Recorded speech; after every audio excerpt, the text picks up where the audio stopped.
Buruaboiê-ô, axé-ô. Então, fazendo o vídeo 2 aqui, né? Nós vamos fazer 4 vídeos desse assunto muito interessante, que é sobre o Juliano, né? O período que ele ficou como ateu, né? A visão que ele tinha sobre a espiritualidade. E, basicamente, vamos pegar aí de uns 6 meses, né? 5, 6 meses, que agora ele está dentro do axé, né? Então, Juliano, a questão da energia, isso você acreditava? Não.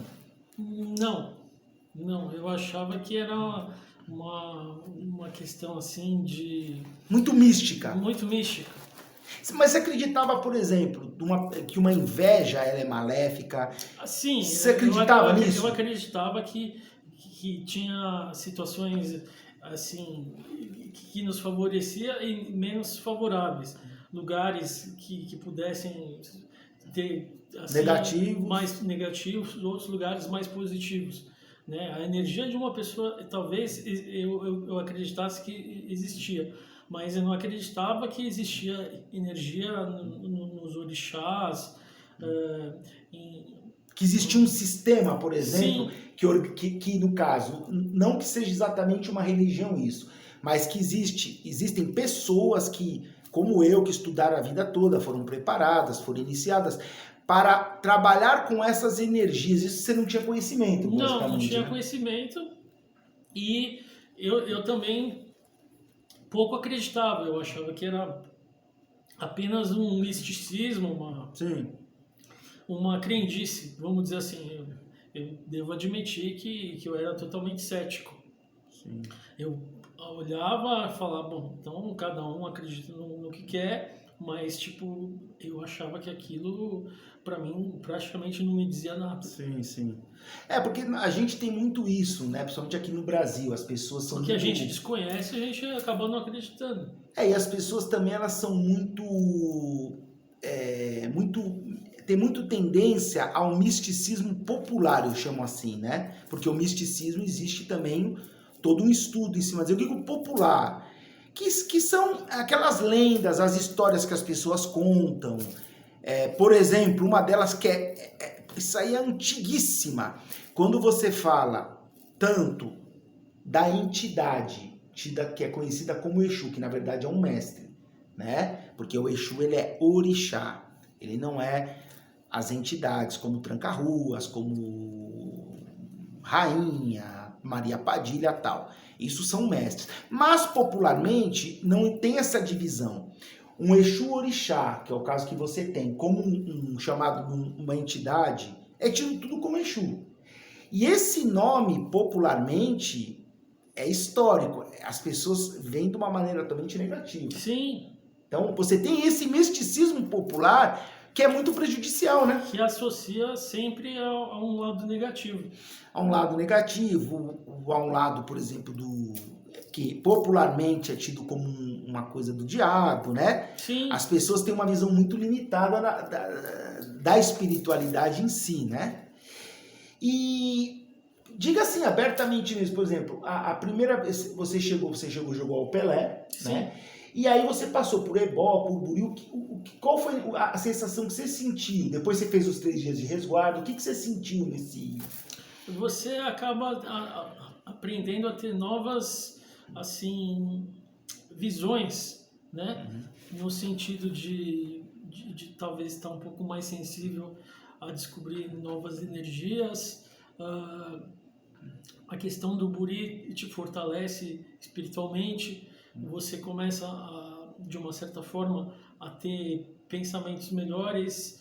Eu acredito que, de uma certa forma, valeu a pena, né? Porque você tem contato com um mundo, um universo que jamais dentro do meu dia a dia, na minha carreira, eu teria condições de desenvolver, né? Então foi uma experiência bastante gratificante, né? Eu sei que ao longo da vida a gente faz alguns buris também, Sim. né? Talvez quando for o momento certo a gente vai marcar o próximo.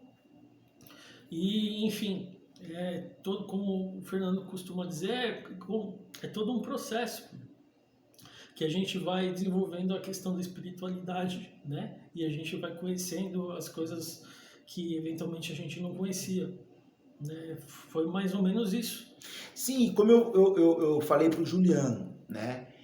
Que o modo que eu lido com ele é um modo muito tranquilo e é um modo que, bom, isso não é segredo nos meus vídeos. Quem me conhece quando eu vou nos lugares pessoalmente que eu vou e também nas redes sociais, né, no Ministério do Axé, que nós temos bastante pessoas seguindo, interagindo, eu tenho sempre a mesma opinião.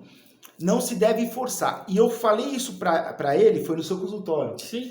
Que a maioria dos lugares, muitas vezes que ele fosse, iriam forçar ele a ter um ritmo que eu vejo, eu já tenho um timbre, uma experiência, ele não ia dar certo. Que é assim, a pessoa tem que seguir, muitas vezes, um padrão acelerado. Então ela tem que estar toda hora no Ilê Axé, ou na Egué, né? Ou no terreiro, como ele chama. Então ela tem que estar toda hora indo, tem que estar toda hora fazendo ritual.